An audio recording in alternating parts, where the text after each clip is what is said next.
At alam po ninyo, nabasa ko ang isang artikulo ng isang tinatawag na self-confessed Armenian na sabi niya, nung siya ay nasa kabataan, siya ay isang Calvinist, pero naging Armenian siya sapagkat hindi niya matanggap ang katuroan ng Calvinism. So sumulat siya ng mahabang artikulo upang i-criticize ang mga Calvinists o yung mga humahawak ng Reform theology. At doon sa kanyang article, ang pamagat ay The Triumph of Armenianism. Ang taong ito ay si Keith Drury. Kinikriticize niya ang Calvinism. At doon sa artikulo, ito sinabi niya, basahin ko muna sa wikang Ingles at pagkatapos ay paliwanag ko sa Tagalog. Sinabi niya, since a Calvinist believes salvation is wholly God's work without any partnership with man, he or she approaches evangelism non-aggressively. Calvinism teaches there is nothing whatsoever a person can do to become saved. We can't decide for Christ or receive Christ, enabling a person to become a Christian. To do this, sabi niya, this would give man a part in salvation. Calvinists believe salvation is from God and God alone. To make salvation hinge on an individual's accepting Christ or receiving Christ makes salvation partially a human endeavor. A true Calvinist believes that nothing whatsoever a person does or is contributes anything at all to salvation. Salvation is God's work alone, and we play no part in it, not even receiving salvation counts. Ito po ay maliwanag na misrepresentation ng Calvinism. Mali ang kanyang pagkaintindi kung siya ay nagsabing Calvinist siya, mali ang kanyang pagkaintindi sa Calvinism o Reformed theology sapagkat tinuturo niya dito na ang mga Calvinists dahil naniniwala sila na ang kaligtasan ay sa Diyos lamang, walang partisipasyon ng tao doon. Monergism ang tawag doon, o monergistic na salvation ang tawag doon, sinasabi nila, kaya ang mga Calvinists ay nonchalant, walang langgana, walang sigla, hindi nila sinuseryoso ang pag-eebanghelyo kasi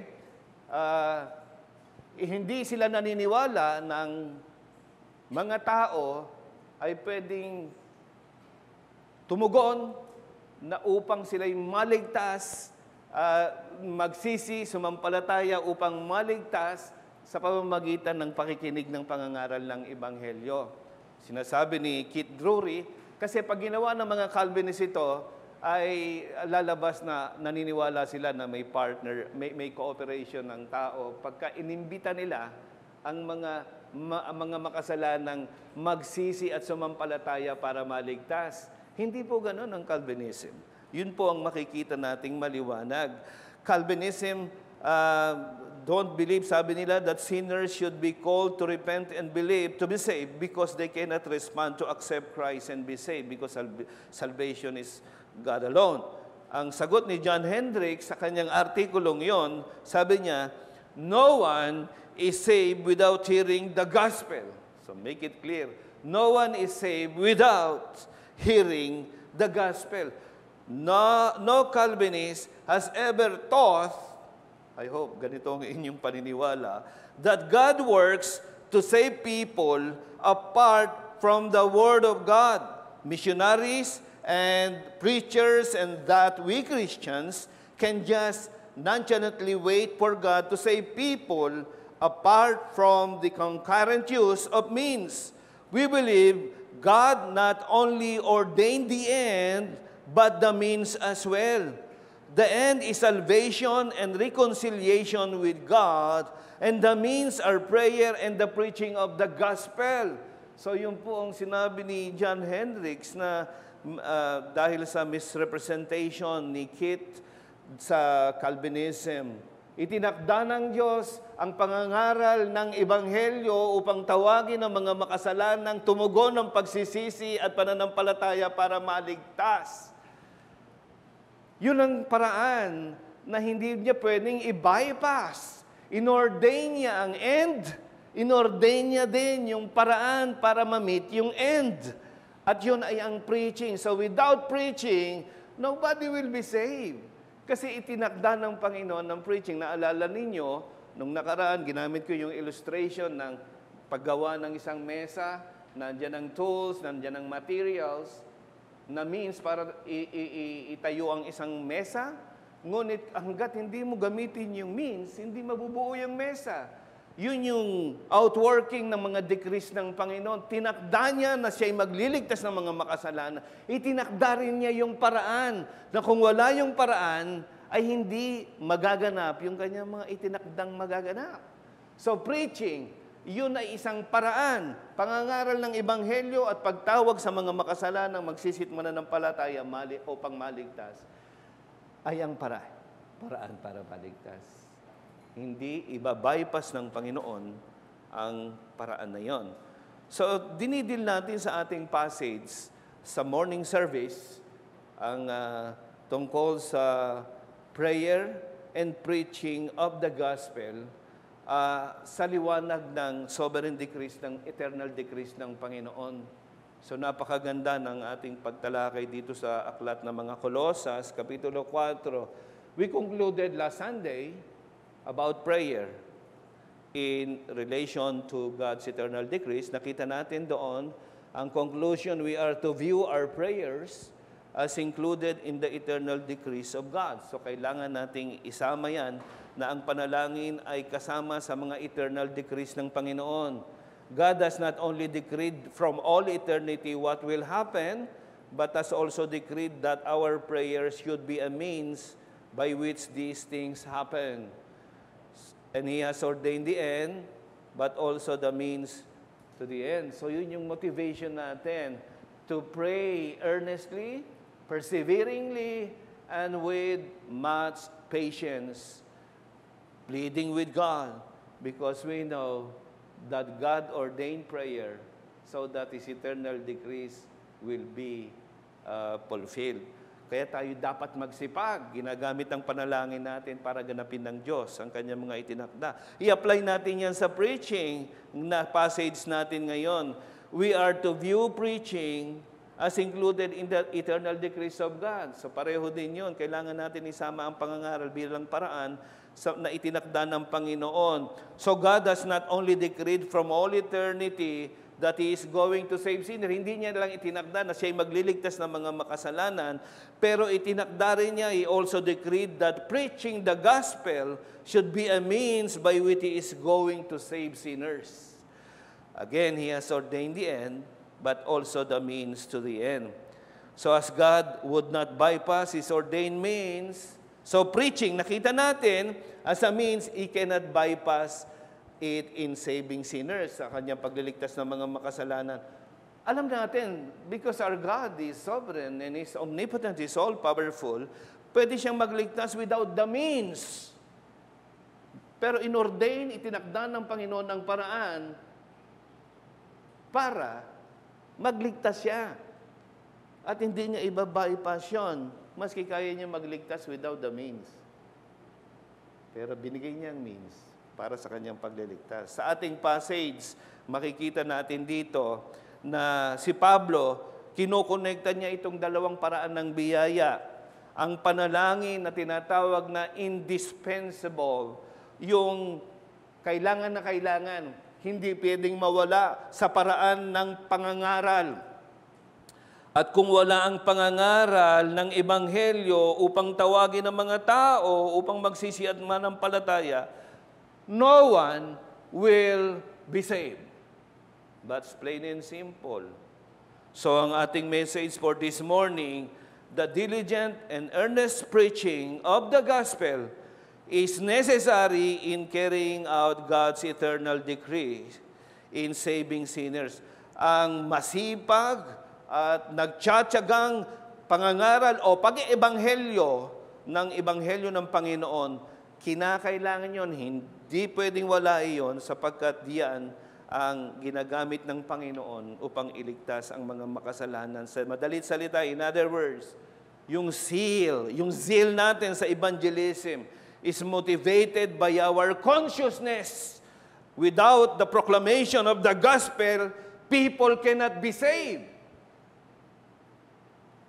Taliwas sinabi ni Kit, wala tayong gana, wala tayong sigla na mangaral kasi hindi natin iniimbita ang mga taong magsisi, manampalataya upang maligtas. No!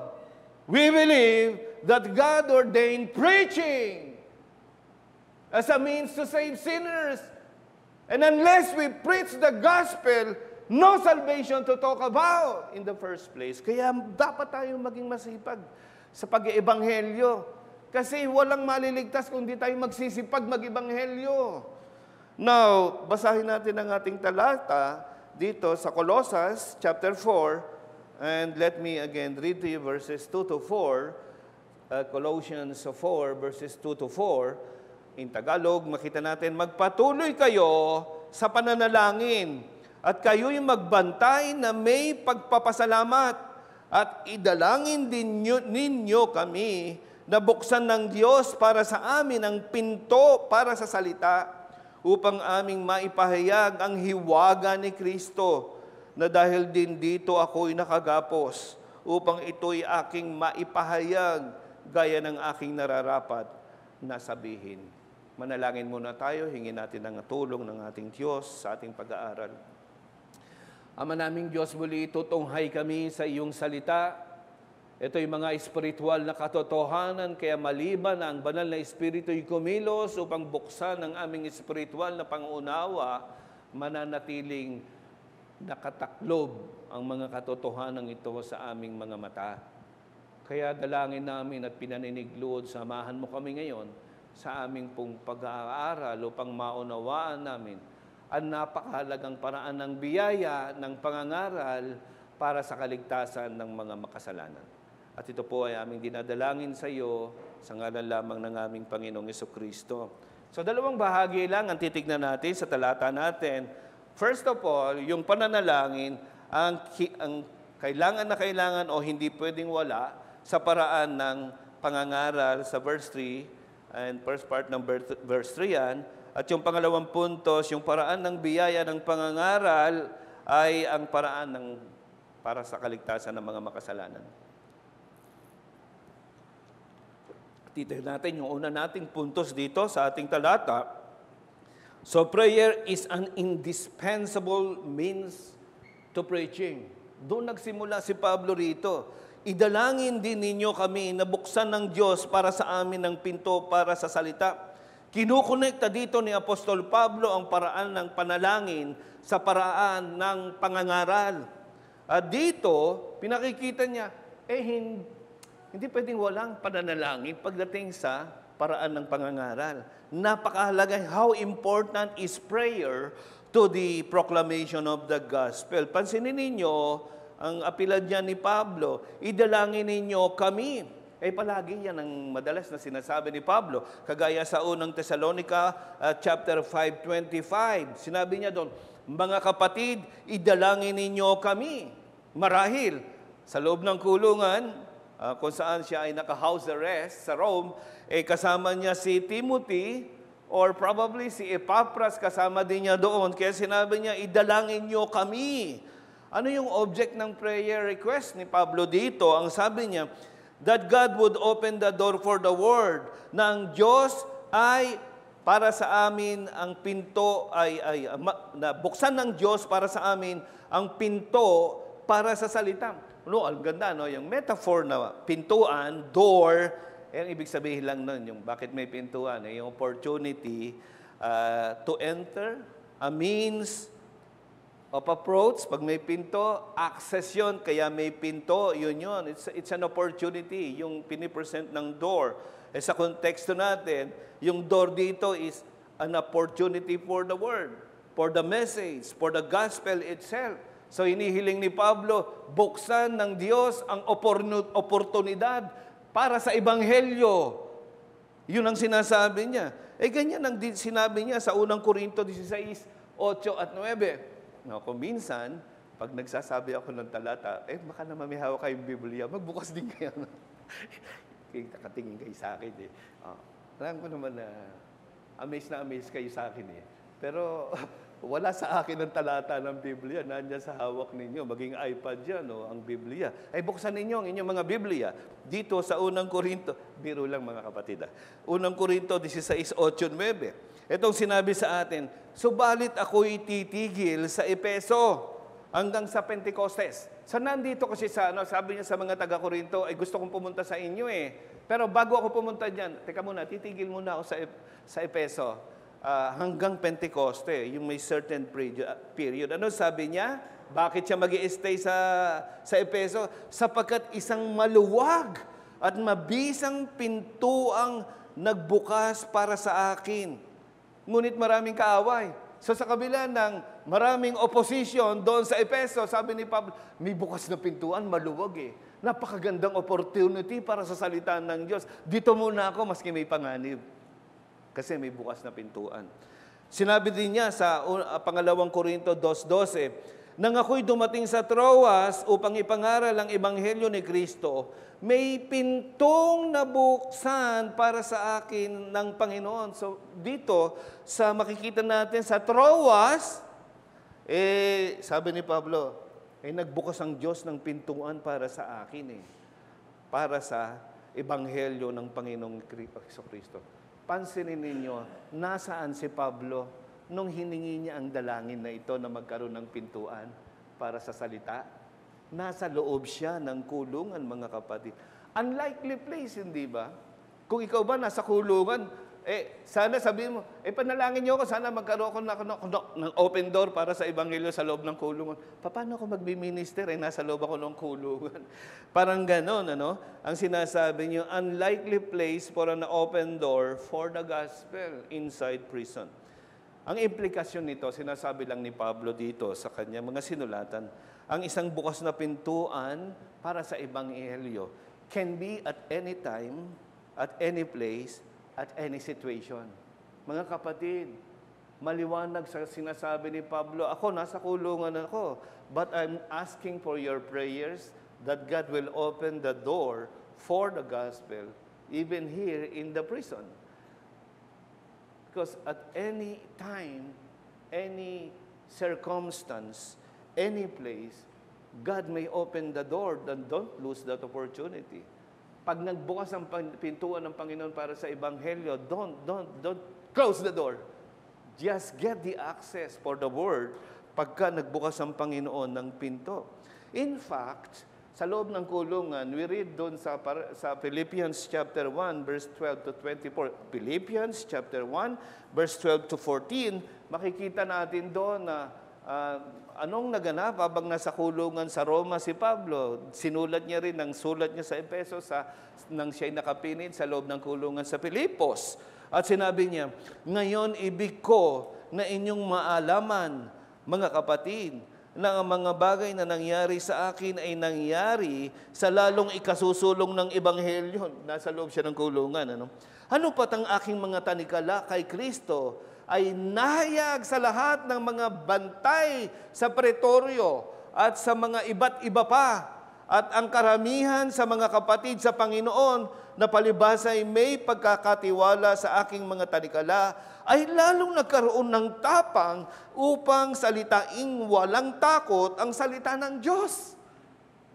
Nagbunga yung buong Praetorian Guard na nagbabantay sa kanya, naging daan yon para ipangaral niya ang Ebanghelyo.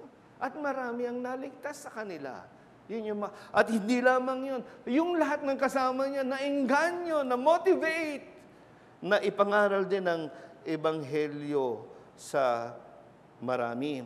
Kaya sinabi ni William Hendriksen sa kanyang komentaryo, ito yung tila ay seeming disadvantage, na tila walang pakinabang na sitwasyon o lugar. Sa katotohanan, sa realidad, pakinabang, it's an advantage. Ganun nangyari kay Pablo sa loob ng kulungan. Unlikely place. Merong tila walang pakinabang sa lugar na yon. Blessing in disguise. Ginamit ng Panginoon yon para sa pakinabang ng Ebanghelyo ng Panginoon. So, ating isipin ito, mga kapatid. Ang lugar where you are can be the door for the gospel. Maaring maging pintuan yan, oportunidad sa Ebanghelyo. He can open the door for you in your workplace. In your school, if you are a student. Kung ikaw ay Kristiyano. And probably even in your home place, in your neighborhood, nagkaroon ng opportunity. Bukas na pintuan para sa Ebanghelyo. Now, even like Paul in prison, suffering inside prison, hindi naging dahilan yun, even in your sickbed. Even in your illness, God may open the door for the gospel for you. Walang lugar, walang kalalagayan. Kapag ang Diyos ang nagbukas ng pintuan, i-grab natin yung opportunity na yun, mga kapatid, sa bagay. Ayan. Let's always be sensitive that when God opens the door, let's grab it.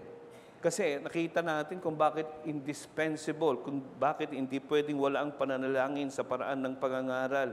Sabi niya rito, ang Diyos ang nagbubukas ng pinto. No, Paul did not open the door for the gospel. It's always God who opened the door for the Apostle Paul. Kaya kailangang manalangin eh.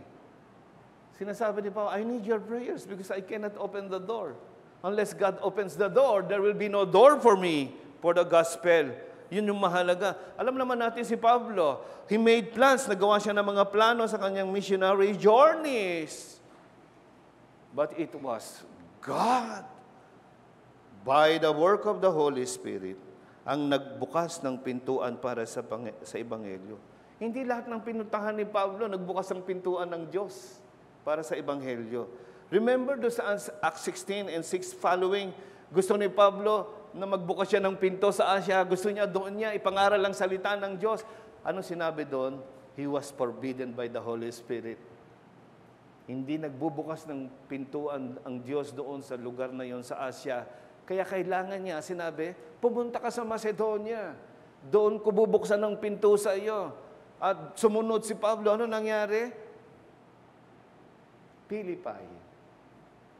Bukas ang pinto. Si Lydia, the girl diviner, the Philippian jailer, at nagkaroon ng isang iglesia sa Philippi because there was an open door that God opened for Paul, for the word, for the gospel sa Philippi. Anong ibig sabihin dito para sa atin, mga kapatid? When God opens the door for the word, fruit shall be expected. Yung bunga ay talagang maipoproduce pag nagbukas ang Diyos ng pagkakataon. Sapagkat buong tiwala ni Pablo, pag ang Diyos ang nagbukas ng pintuan, hindi mauwi mo lang bunga yun eh. Because it was God who opened the door. It's not him. All missionaries, pagka sila'y nagpunta sa mission field by their own plans only, without really considering whether it is God who is opening the door for them, there will be no fruit. Gaano bang katagal at pagpapagal at gastos sa missionary journeys, walang kabuluhan yan. Unless God will open the door. Kaya napakakailangan ng panalangin ng iglesia, mga kapatid. We must pray that God will always open the door for the gospel. Now remember ang implication nito kay Apostol Pablo at sa lahat ng mga mangangaral din. Kaya ganito ang niluloob ni Pablo sa kanyang ministeryo. For Paul, there is no room for boasting. Because it's God who opened the door. It wasn't him. Yung success niya sa ministry, makikita natin. Sa kanya ba yun?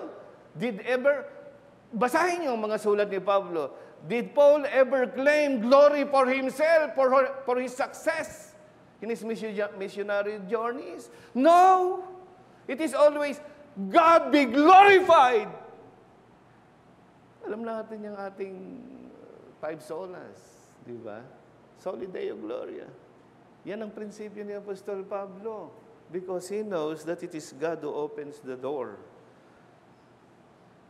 Hindi rin niya kayang magreklamo maski na magdulot sa kanya ng pagdurusa ang kanyang pagpapagal. Why? If God opens the door, who is he to complain? Maski nasa loob siya ng kulungan o siya ay pinarusahan, nagkasakit siya, sinaktan siya, he cannot complain because if God opens the door, kailangan niyang tanggapin ng buong loob yun. sapagkat ang Diyos ang nagbukas. And then, he could not say to the Lord, no, I don't want to go, like si Jonah. Pinarusahan siya, tinapon siya sa malaking isda. Sa loob ng malaking isda kasi nag-refuse siya sundin. Ang Panginoon pumunta siya sa Nineveh. Poor Nebel did that. He willingly submitted to the will of the Lord. When God opens the door, Paul says, I am here, Lord. Use me. Ganon siya ka-willing maglingkod sa Panginoon when God opens the door. Kaya sa lahat ng kanyang endeavors, he could only trust God to open the door and for the fruit of his labors. Ganon ang buong niluloob ni Pablo sa kanyang ministeryo. And so, kailangan ng panalangin ng mga tao ng Diyos dahil hindi mabubuksan ang pinto at hindi magkakaroon ng bunga kung wala ang pinto na bukas.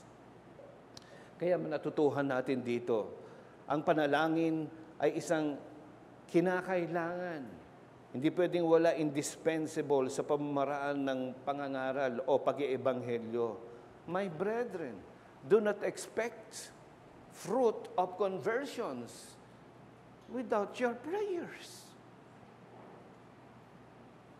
Kailangan yun God will carry out yung kanyang plan of saving people through the means, and that is our prayer and through the preaching of the gospel. Kaya si Pablo, makikita natin dito, ay talagang labis na ginamit siya ng Panginoon sa pagliligtas ng mga makasalanan sa kanyang pangangaral. At maraming mga churches as na-establish sa pamamagitan ng ministeryo ni Pablo ng pangangaral ng Ebanghelyo.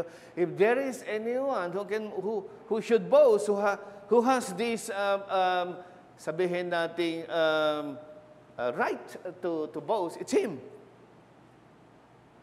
Pwede niyang sabihin, look, tingnan niyo yung success ko in all my 4 missionary journeys. How many converts I have, I can count them for you. How many churches were planted because of my work?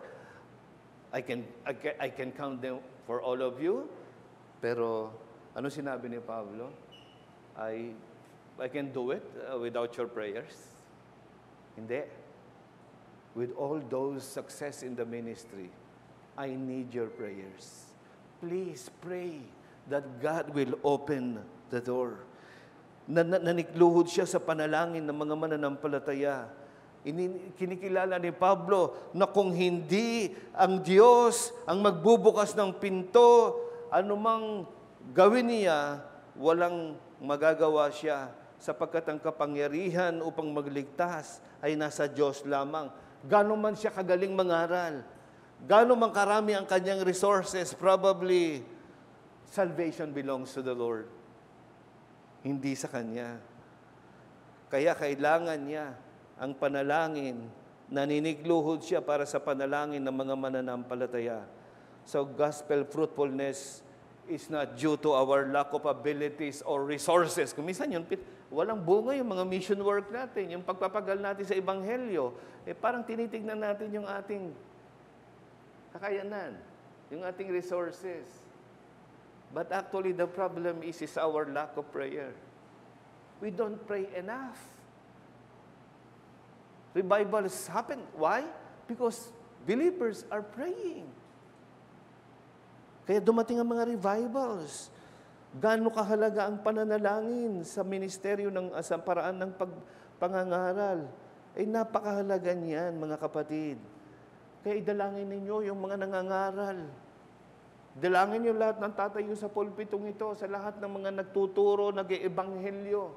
Because without our prayers, we cannot expect fruit out of it. Mga kapatid, maging mapanalangin tayo sapagkat ang panalangin ay isang indispensable. Hindi pwedeng wala sa paraan ng pangangaral na magiging mabungang ministeryo. So never preach, my brothers, kung ikaw ay isang mangangaral, never dare to preach without pleading before the throne of grace and mercy that God, by the Holy Spirit, will empower you in your preaching, that it will bear fruit to your hearers. Every preacher should beg before God before he stands in the pulpit to preach the word. He must plead before God.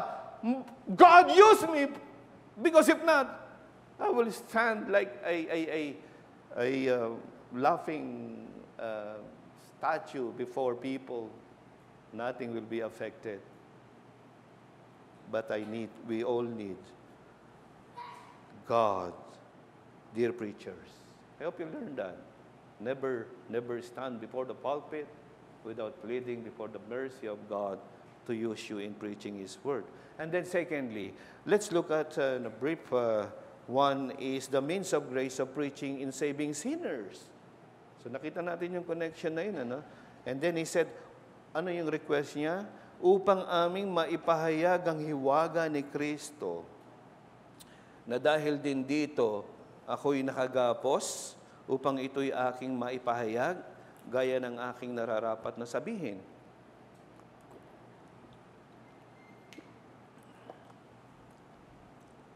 Tignan niyo yung kahilingan ni Pablo. Saan nakasentro?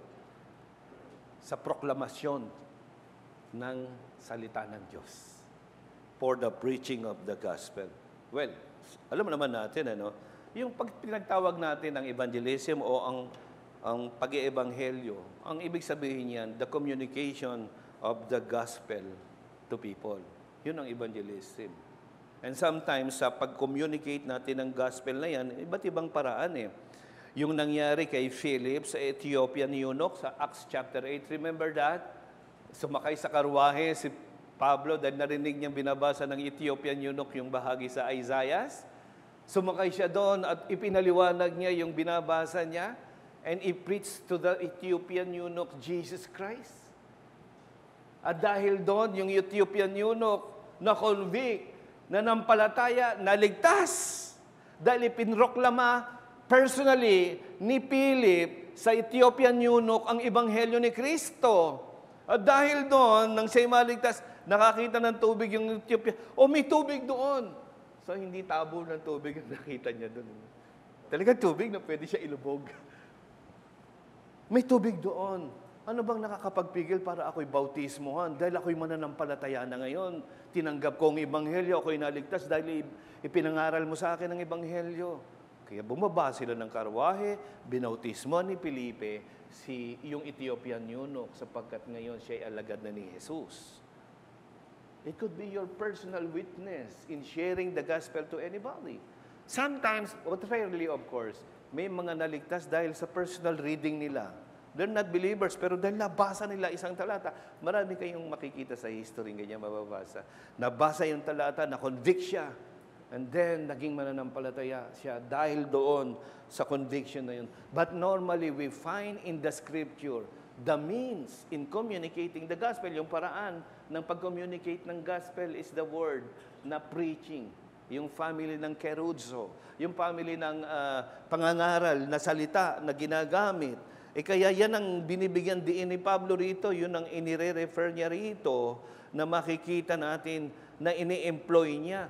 Ang proklamasyon ng ebanghelyo ng salita ni Kristo, yun yung kanyang inihiling na magkaroon ng bukas na pintuan upang maiproklama niya, maipangaral niya ang salita ni Kristo. Ang binanggit niya rito mga hiwaga, maiproklama niya ang mga hiwaga ni Kristo, mysteries of Christ. Yun yung mensahe, yun yung tinatawag na evangel sa evangelism. Yung mga katotohanan tungkol kay Kristo. Ginagamit yung salitang hiwaga, mystery, sapagkat ang isang mystery, ang isang hiwaga ay tago, concealed yun, until revealed. So dito, dahil sa pangangaral ng mga mensahe tungkol sa persona at ginawa ni Kristo ng pagliligtas, ay naihayag, hindi na siya hiwaga. Once it is preached and revealed before the people, the mystery is no longer a mystery. But until it is preached, proclaimed, it remains a mystery. Kaya sinabi ni Pablo dito sa kanila, upang aming maipahayag ang hiwaga ni Kristo, upang hindi na maging hiwaga, upang maintindihan nila ang mga bagay na ito, ay ginamit na rin niya yan sa chapter 1 and then verse 26. At makikita natin dyan, sinabi niya sa chapter 1, ang hiwaga, yung mystery na nakatago sa lahat ng mga panahon at mga salinlahi, ngunit ngayon ipinahayag na sa kanyang mga banal. Sa kanila'y ninais ng Diyos na ipaalam kung gaano kalaki ang mga kayamanan ng kaluwalhatian ng hiwagang ito sa gitna ng mga hintil na ito'y si Kristo. Ano yung hiwaga? Si Kristo. At sinabi niya, si Kristo na nasa inyo na siyang pag-asa sa kaluwalhatian. Yun yung gospel. Ano sinabi niya sa verse 28? Siya ang aming ipinangangaral. Siya ang aming ipinoproklama. Sapagkat si Kristo ang mystery. Siya ang hiwaga. Siya ang Panginoong bumaba dito sa lupa. Nagkatawang tao, pumaroon sa cross ng Kalbaryo bilang kahalili sa mga makasalanan, bilang kahalili na tumanggap ng lahat ng poot ng Diyos. Pagkaraan ng 3 araw ay bumangon sa mga patay, pagkatapos umakyat sa langit, at ngayon ay nakalupo sa kanyang luklukan. At sinasabi sa Ebanghelyo, walang ibang kaligtasan, paraan ng kaligtasan, maliban sa Kanya. There is no other way. I am the way, the truth, and the life. Sabi ng Panginoon, no one comes to the Father except by me. Yun ang Ebanghelyo. Only Christ can save and only the way. Kaya sinabi ni Pablo, siya ang aming pinoproklema, ang Ebanghelyo, si Kristo. At yan ang makikita natin diyan. So, yun ang mensahe ni Pablo. He's not preaching any other message. He cannot change the message. He cannot change the evangel. He cannot adjust it. Hindi niya pwedeng i-adjust yun sa gusto ng mga tao. Maski ayaw ng mga tao yan. Yet, gagawin niyang ipangaral ang natatanging paraan ng kaligtasan. Maski ayaw ng mga tao. Sapagkat yun lang ang tanging paraan. Yun yung makikita natin. And then, secondly, makikita natin, sinabi niya, inihiling din niya, hindi lang niya maipangaral ang mensahe ng Ebanghelyo si Kristo, ang kanyang persona at kanyang ginawa sa cross bilang tanging tagapagligtas. Sinabi din niya, idalangin niyo din sa aking pagproklama tungkol kay Kristo, sa kanyang persona at sa kanyang ginawa doon sa cross, na maipangaral ko yun sa tamang paraan at sa tamang mensahe, na hindi ako maligaw sa mensaheng yan. Sabi niya, upang ito'y aking maipahayag, gaya ng aking nararapat na sabihin. Nire-recognize ni Pablo rito, katulad ng sinabi niya sa Philippians, ay marami nangangaral ng Ebanghelyo para sa kanilang sariling ganansya. Maling paraan. O nangangaral sila ng Kristo na hindi naman yung Kristo ng Biblia. Ibang Kristo ang kanilang pinangangaral. Kaya sinasabi ni Pablo, naway iligtas ako sa ganyang mga kamalian. Naway maipangaral ko ng tapat ang salita lamang ng Diyos tungkol kay Kristo. E ano bang ibig sabihin nun? Nang hiling na yan ni Pablo, una niyang sabihin, to speak the message correctly. Tama. Tulad ng sinabi niya sa 2 Timothy 2:15, do your best to present yourself, sabi niya kay Timothy, to God as one approved, a worker who does not need to be ashamed and who correctly handles the Word of God. Ganito yung kahustuhan niya, yung hiling niya. Sana maging tapat ako sa salita ng Diyos. May pangaral ko, ang salita ng Diyos, hindi iba. So yun ang implikasyon niya, no other message. Gusto niya maging tapat siya sa tinatawag na exegesis and expositional study of the Word, of the message. Kaya mga mangangaral, ito yung ilagay natin sa isip natin. Maging discipline tayo sa pag-aaral ng salita ng Diyos. Pag binuksan natin ang salita ng Diyos, ay dapat makita ang katapatan natin sa Kanyang salita. Na wala tayong nais na ipangaral kung hindi ang salita lamang niya. magkaroon tayo sa mga nakikinig ng pangangaral, magkaroon tayo ng Berean spirit. They heard the message of the preaching of Paul.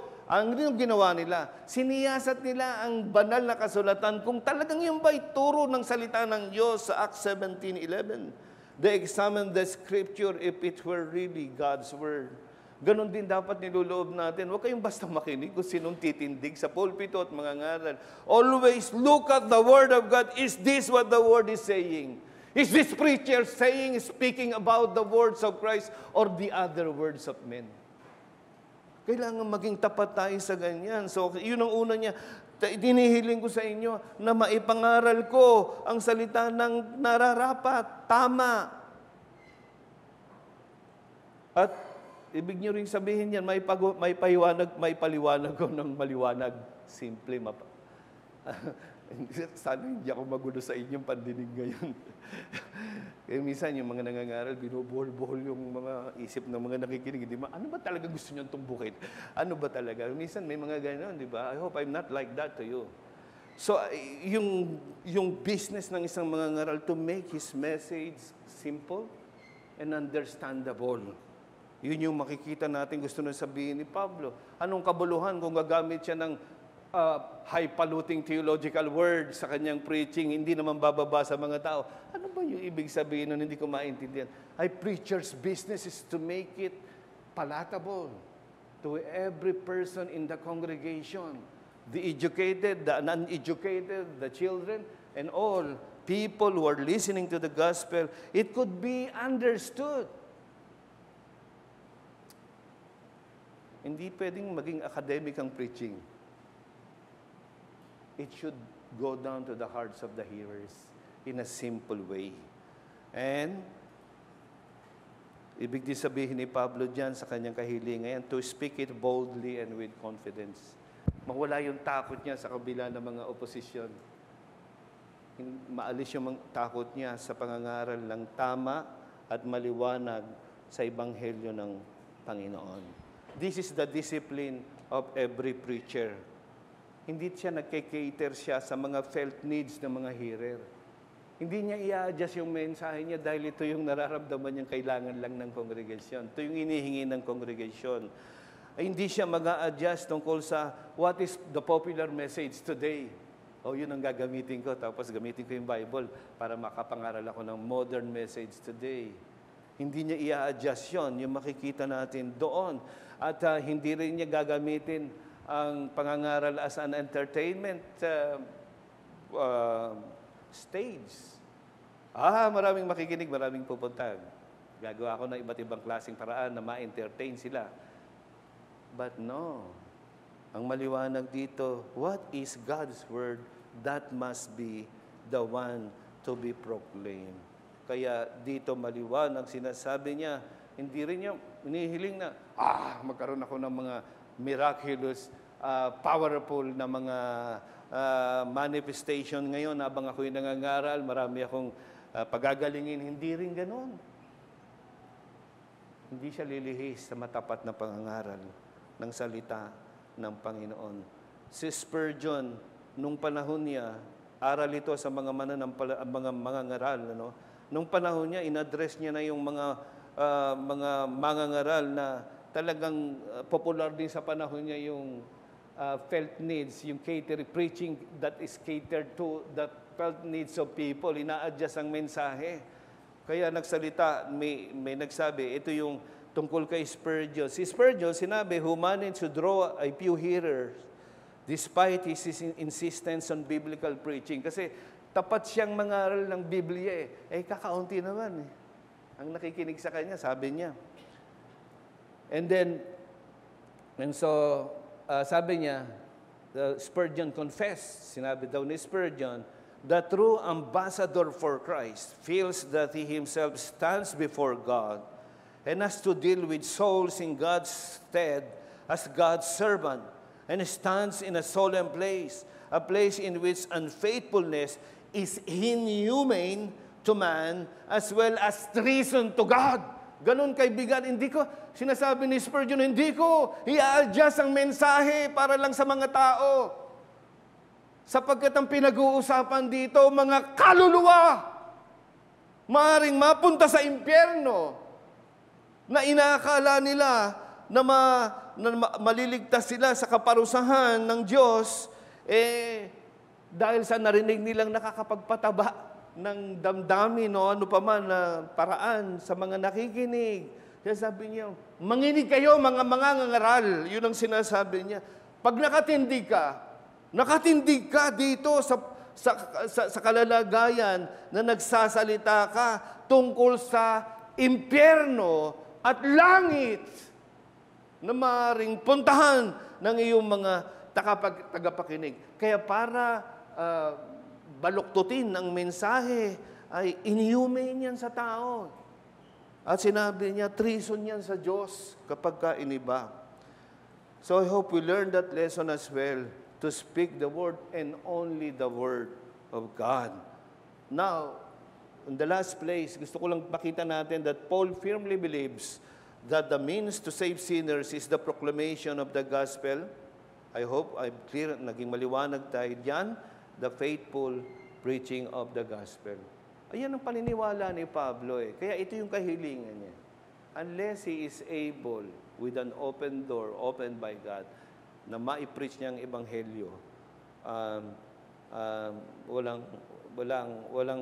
wala siyang magagawa. Kaya alam niya, tulad ng sinabi niya sa Romans 10:14-17, alam niyo ang Romans 9, hindi ba?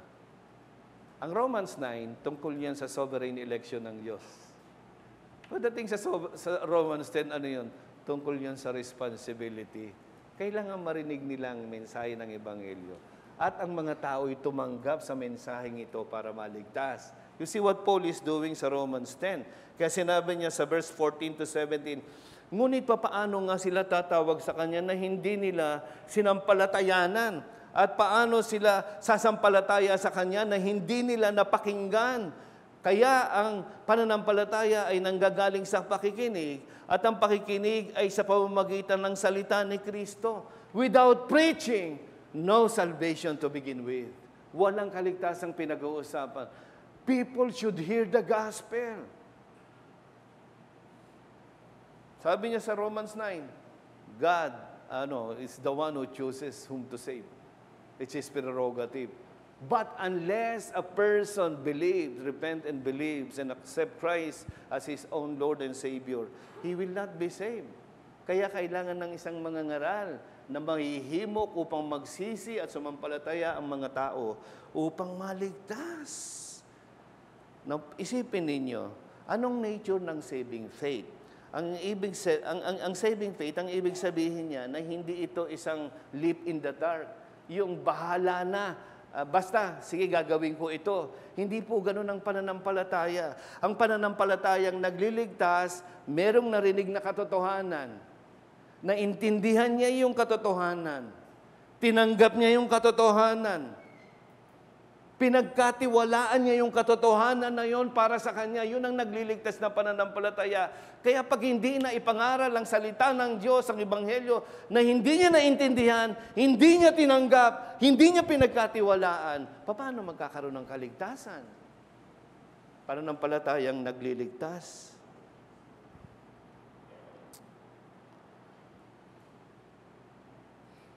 Kailangan ng pangangaral ng ebanghelyo ng Panginoon. Then finally, just again, another finally. Can evangelism change the will of God? Dahil yun ang ating issue dito, towards the elect or the non-elect. Pag ebanghelyo ba natin, maliligtas kaya yung mga hindi pinili? Kasi, ihimukin natin ang mga tao Mangangaral tayo ng ebanghelyo, ihimukin natin ang mga tao, magsisi at manampalataya para maligtas.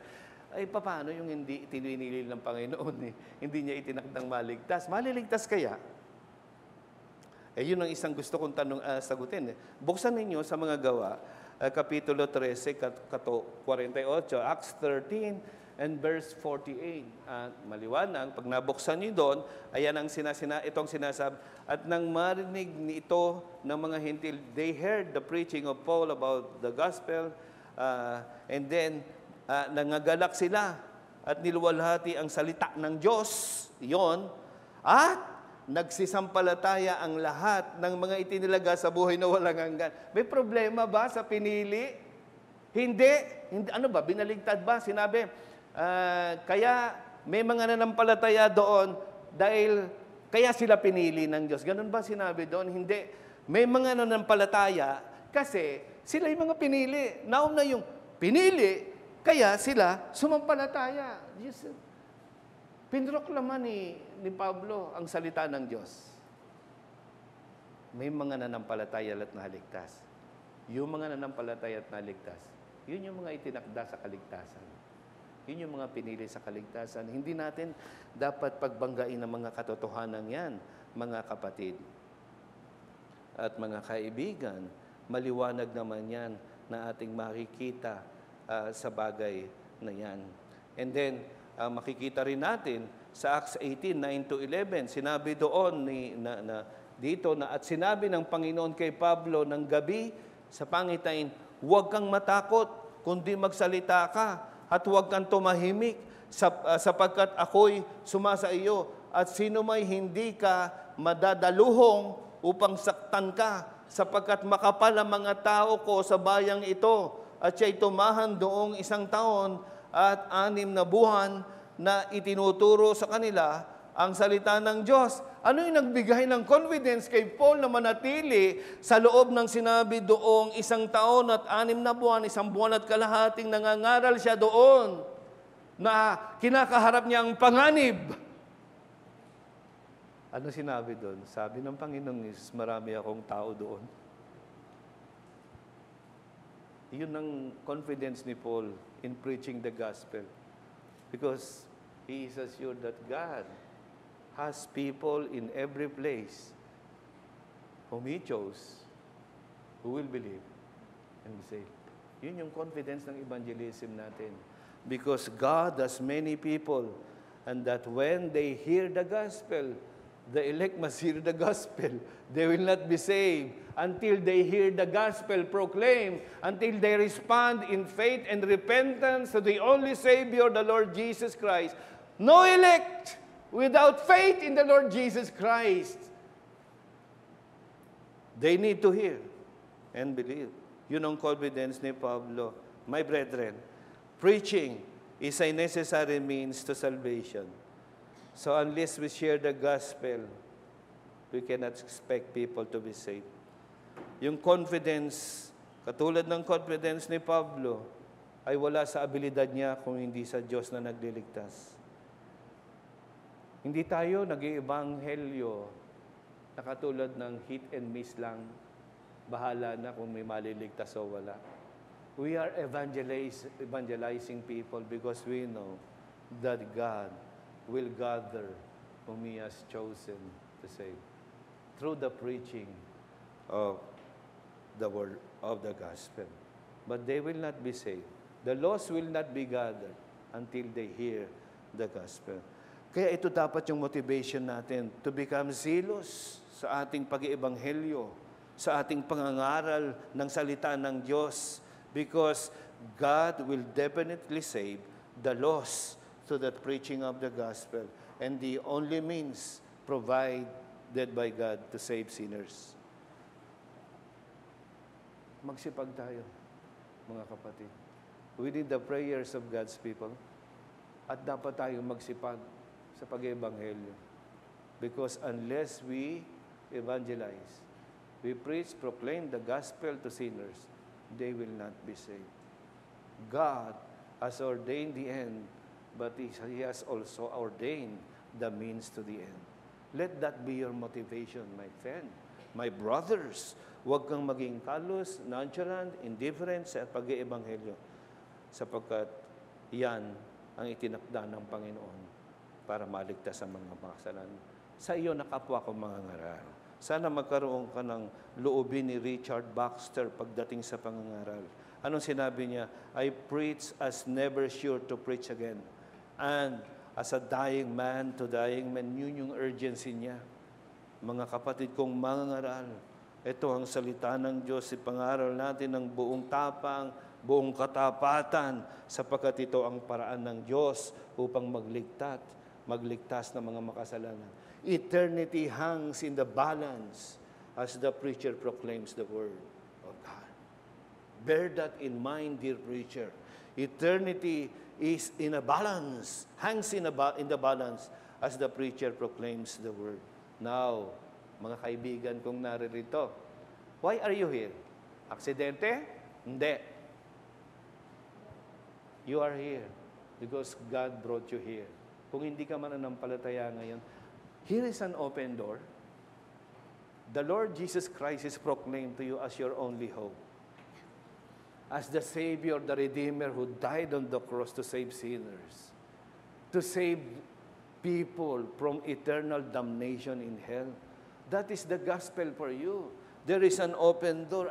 I'm calling you right now. Believe in the Lord Jesus Christ and you will be saved. Manampalataya ka at tunay na ikaw ay maliligtas. It is not an accident that you are now hearing the gospel of the Lord Jesus Christ. Don't waste this opportunity because tomorrow you may no longer have this kind of opportunity. You do not know what will happen tomorrow. But this is now an opportunity, an open door for you. Kung wala ka kay Kristo, pagkakataon mo ito ngayon. Ibinibigay sa iyo ang alok ng Ebanghelyo. Magsisit, manampalataya ka kay Jesus, ikaw ay maliligtas. Manalangin tayo. Panginoon, ikaw po ang patuloy na magpala ng iyong salita at talagang magkaroon kami ng kasipagan sa pananalangin at sa pag-iebanghelyo sa pangangaral ng iyong salita. Sapagkat ang mga paraang ito ay iyong itinalaga upang ganapin ang iyong mga itinakda mula sa walang hanggan. Ang kaligtasan ng mga tao, O Diyos, ay gagawin mo sa pamamagitan ng itinakda mong pangangaral. Tulungan mo kaming maging masipag, maging diligent, Panginoon, sapagkat ito ang paraan na ginagamit mo upang tipunin ang lahat ng mga naligaw ng landas. Kaya kami po ay naniniglod sa iyong harapan din. Kung meron pang mga tao dito na hindi pa sumasampalataya, hindi pa ligtas, sila ay nasa ilalim pa ng iyong hatol at patungo sila sa walang hanggang kapahamakan. Nawa itong bukas na pintuang ito para sa Ebanghelyo ay samantalahin nila upang sila rin ay maligtas, magsisi at sumampalataya para sa kanilang kaligtasan. Ito pong lahat ay dinadalangin namin sa iyo ngayon sa pangalan ni Jesus. Amen.